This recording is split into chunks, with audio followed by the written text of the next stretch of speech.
नमस्कार, स्वागत है आपका जेजेएन न्यूज़ की एक और ख़ास ग्राउंड रिपोर्ट में। और आपके साथ मैं हूं गणेश। इस वक्त जेजेएन टीम की मौजूदगी हल्द्वानी के कोतवाली परिसर में है। आपको बता दूं, अब से कुछ देर में यहां पर नैनीताल के एसएसपी मंजुनाथ टी एक प्रेस वार्ता करने वाले हैं।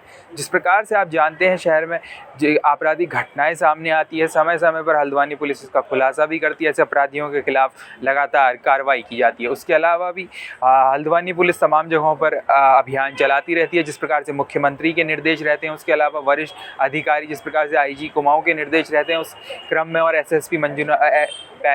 एसएसपी मंजुनाथ टीसी के जो निर्देश रहते हैं, उसके क्रम में लगातार तमाम जगहों पर अभियान चलाए जाते हैं। चाहे वो नशे के खिलाफ हो, इस प्रकार के अभियान समय समय पर चलाए जाते हैं। आज इस प्रेस वार्ता में क्या कुछ होने वाला है, इस खास ग्राउंड रिपोर्ट में हम आपको दिखाएंगे। एसएसपी किन मामलों का खुलासा करने वाले हैं, वो हम आपको बताएंगे इस प्रेस वार्ता में।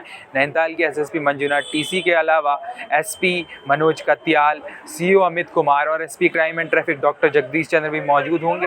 तो चलिए बिना किसी देरी के तमाम झलकियां आपको दिखाते हैं किस प्रकार से प्रेस वार्ता आयोजित की जा रही है। साथ ही एसएसपी से बात करेंगे किन मुद्दों को लेकर आज प्रेस वार्ता की गई है, किन केसेस का आज यहाँ पर खुलासा होने वाला है। तो बिना किसी देरी के आपको दिखाते हैं इस खास ग्राउंड रिपोर्ट। नमस्कार साथियों, माननीय मुख्यमंत्री महोदय का निर्देश रहता है कि अपराधों के विरुद्ध जो है प्रभावी कार्रवाई करना है और उत्तराखंड को नशा मुक्त उत्तराखंड बनाने में ड्रग्स के विरुद्ध प्रभावी कार्रवाई करना है।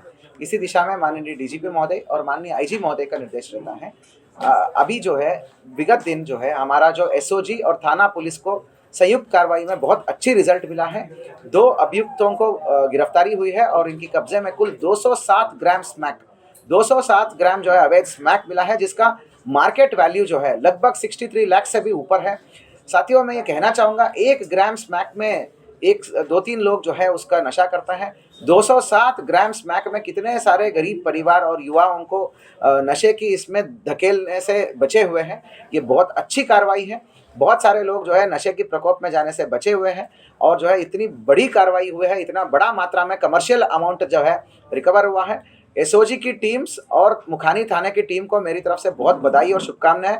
2000 रुपये का हमने कैश रिवार्ड का घोषणा भी किया है। ये कमर्शियल क्वांटिटी का, पुनः बताना चाह रहा हूँ, कमर्शियल क्वांटिटी का स्मैक्स है। वो एक के कब्जे में 125, दूसरे का कब्जे में 82, कुल मिला के 207 है। दोनों अभियुक्त में से एक दम्माडुंगा का निवासी है, एक शाहजहानपुर का निवासी है। और इसी प्रकार साथियों, मीडिया में सब जगह चर्चित रहा हाल ही में हमारे घर और आईजी महोदया के आवास के सामने जो है बद्रीपुरा क्षेत्र पड़ता है, वहाँ पर एक बूढ़ी अम्मा है। वो आमा के घर से किराएदार बन के एक व्यक्ति आया था। उसने उसकी आमा की पूरी जो संपत्ति का ये जो बक्सा है वो बक्सा चोर के ले गया। उसमें विभिन्न सोना चांदी के जेवरात, उसके कागज और नकदी सब कुछ था। इसको हमने चैलेंज के तौर पर लिया। हमने कोतवाली की टीम को और सभी अधिकारियों को हमने एक्टिवेट करा था। इसमें हमारा सीओ अमित और हमारा एसपी मनोज और एसपी क्राइम हमारा जगदीश जी, इन सब ने लीड लिया है और सभी की मेहनत है। सीसीटीवी, मैनुअल और सर्विलांस के माध्यम से मात्र 8 घंटे के भीतर जो है ये घटना जल्दी से वर्कआउट हो गया। चोर पकड़ा गया है, वो पूरा बक्सा भी पकड़ा गया है। सोना चांदी के ज्वेलरी, पैसा सब कुछ जो है बरामद हुआ है। इसी को पुलिसिंग बोलते हैं। पुलिसिंग को चैलेंज की तरह लेना ही चाहिए। तो आपके माध्यम से मैं पुनः बताना चाह रहा हूँ, जितने भी किराएदार रख रहे हैं, चाहे वो घर में रख रहे हो, दुकान दे रहे हो, या गोदाम दे रहे हो, मकान दे रहे हो, कमरा दे रहे हो, प्लीज़ मेरा अनुरोध है सभी नैनीताल जनपद निवासियों से, आप पहले उनका पुलिस वेरिफिकेशन करिए। पहले उसका स्थानीय थाने में जाइए, उसका सारा कागज़ इकट्ठा करके किराएदार का कागज़ इकट्ठा करके वेरिफिकेशन कराइएगा। तदोपरांत ही वेरिफिकेशन पूरा होने के बाद ही आप उसको किराए पर चढ़िए। क्योंकि मोटा किराए के लालच में आप लोग कमरे के चाबी या गोदाम की चाबी, दुकान की चाबी देते हो तो इस प्रकार की वारदातें होंगी। सर, सुबह मामले में सर काटो थाने में मुकदमा दर्ज हुआ है व्यापारी को लेकर, या as per SOP postmortem report प्राप्त होने के उपरांत जो है वापसी में जो जांचकर्ता अधिकारी द्वारा पोस्टमार्टम रिपोर्ट में जब चीज़ें पुष्टि हो गई है, गन शॉट इंजरी से वजह से डेथ हुआ है, तो जो हमारा इलीगल वेपन, एक नाजायज़ वेपन उस दिन मौके पर मिला था, उसका जो है एंडिंग होता है। तो उसका जो है नियमानुसार as per SOP 25 arms act में हमने मुकदमा अज्ञात के विरुद्ध जो है पंजीकृत किया है। ये पुलिसिंग में एसओपी है, वो जहाँ पे भी इलीगल वेपन रिकवरी होता है तो मुकदमा पंजीकृत करना है। इसी अनुसार हमने मुकदमा पंजीकृत किया है। अभी जो है माननीय पीएचयू के निर्देशानुसार और उनके आदेशानुसार एसआईटी का गठन हो चुका है। एसआईटी दोनों अभियोगों का विवेचनाओं को टेकअप कर रही है। तो ये हमारा जो 25 आर्म्स एक्ट है जो काठगोदाम में दर्ज हुआ है, उसको भी एसआईटी द्वारा टेक ओवर किया जाएगा और सारे जो मटेरियल्स है रिकवर्ड हुए, वो सारी चीज़ें एसआईटी के कब्जे में आएगी। सर, एक सोशल मीडिया में कोई वीडियो है, आपने संज्ञान लिया, क्या है मामला? देखिए, हाल ही में जो हत्या का प्रकरण हुआ हल्द्वानी में, बड़ा चर्चित रहा। उसमें भी देखा जा रहा था कि लाइसेंसी वेपन का दुरुपयोग करके उसने मतलब मौत के घाट उतार दिया। अभी हाल ही में आपके माध्यम से, मीडिया के माध्यम से, सोशल मीडिया में एक वीडियो वायरल हो रहा था, जहाँ पे एक व्यक्ति द्वारा शायद लोहड़ी वाले दिन जो है पब्लिक प्लेस में, बीच पब्लिक प्लेस में कई लोगों की मौजूदगी में मतलब फायरिंग किया जा रहा है, मल्टीपल राउंड्स फायरिंग किया जा रहा है। वहाँ के क्षेत्र में सनसनी हो गया, दहशत हो गया।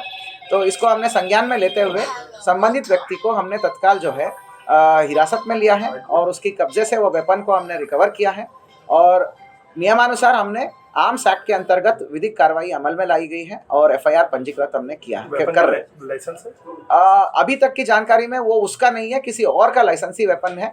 किसी और का लाइसेंसी वेपन लेना अपने आप में अपराध है, उसमें 25 आर्म्स एक्ट में श्रेणी में आता है। दूसरों का लाइसेंसी वेपन तो आपके लिए तो अवैध है, तो दूसरों का लाइसेंसी वेपन कोई और यूज़ करता है तो उसके लिए तो वो अवैध वेपन है। वो तो सुसंगत धाराओं में आर्म्स एक्ट में हम एफआईआर कर रहे हैं। मेरा अपील भी है, अनुरोध भी है समस्त जनता से, चाहे वो लाइसेंसी वेपन हो या कोई भी हो, लाइसेंसी वेपन को भी एज पर रूल्स आपको केवल आपकी आत्मरक्षा के लिए आपके घर में या आपकी गाड़ी के अंदर, या अगर आप कैरी करते हो तो जैकेट या कपड़े के अंदर कंसील करके रख सकते हैं। And you can not ever display in public. अगर इस प्रकार डिस्प्ले करते हैं, फायरिंग करते हैं, तो बिल्कुल आर्म्स एक्ट के प्रावधानों में जेल जाना पड़ेगा। तो देखा आपने हमारी इस खास ग्राउंड रिपोर्ट में किस प्रकार से आज नैनीताल के एसएसपी डॉक्टर मंजुनाथ टीसी ने ये प्रेस वार्ता की, जिसमें उनके साथ एसपी मनोज कत्याल, सीओ अमित कुमार और SP crime and traffic Jagdish Chandra समेत दूसरे पुलिस के अधिकारी मौजूद रहे। उन्होंने आज जो प्रेस वार्ता की, जिस प्रकार से बीते दिन काफ़ी सनसनीखेज ये वारदात सामने आई थी, जब आईजी कार्यालय से महज 100 मीटर की दूरी पर एक बुजुर्ग महिला के घर पर चोरी की वारदात जो है अंजाम दी गई थी, जिसकी खबर भी जेजेएन न्यूज़ ने आपको दिखाई थी। किस प्रकार से वहाँ पर उस बुजुर्ग महिला के घर में एक व्यक्ति किराएदार के रूप में आया और फिर उनका बक्सा चुरा कर वहाँ से चलता बना। उस बक्से में सोने चांदी के आभूषण और करीब 10,000 की नकदी के साथ ही उनके ज़रूरी कागजात भी मौजूद थे। ऐसे में हल्द्वानी पुलिस ने त्वरित कार्रवाई करते हुए महज 24 घंटे के भीतर इस मामले का खुलासा कर दिया और आरोपी को भी गिरफ्तार कर लिया। जिस प्रकार से इस ग्राउंड रिपोर्ट की स्टार्टिंग में हमने आपको तस्वीरें दिखाई, आरोपी को गिरफ्तार कर लिया गया है, जो सामान है वो भी रिकवर किया जा चुका है। इसके अलावा जिस प्रकार से मैंने इस ग्राउंड रिपोर्ट के स्टार्टिंग में भी बताया था कि नशे के खिलाफ भी तमाम जगहों पर अभियान चलते हैं, मुख्यमंत्री के जो निर्देश हैं, उसी क्रम में हल्द्वानी और आसपास के क्षेत्रों में भी लगातार ये अभियान चलते हैं। इसी क्रम में पुलिस को बड़ी सफलता हाथ लगी। पुलिस ने 2 तस्करों को गिरफ्तार किया है, जिनके कब्जे से 200 ग्राम से अधिक स्मैक बरामद हुई, जिसकी मार्केट वैल्यू 62 लाख से अधिक बताई जा रही है। उसके अलावा भी जिस प्रकार से सोशल मीडिया पे एक वीडियो वायरल हुआ था, हर्ष फायरिंग का जो मामला सामने आया था, उस संबंध में भी एसएसपी ने बताया कि जो है उस मामले का भी संज्ञान ले लिया गया है। साथ ही जिस प्रकार से इन दोनों मामलों का आज खुलासा किया उन्होंने। फिलहाल के लिए इस खास ग्राउंड रिपोर्ट में इतना ही। हल्द्वानी शहर और उसके आसपास से जुड़ी ऐसी ही तमाम खास खबरें और ग्राउंड रिपोर्ट्स के लिए आप बने रहिए जेजेएन न्यूज़ के साथ। अभी के लिए मुझे दीजिए इजाज़त। मैं गणेश अपनी सहयोगी संगीता के साथ जेजेएन न्यूज़ हल्द्वानी।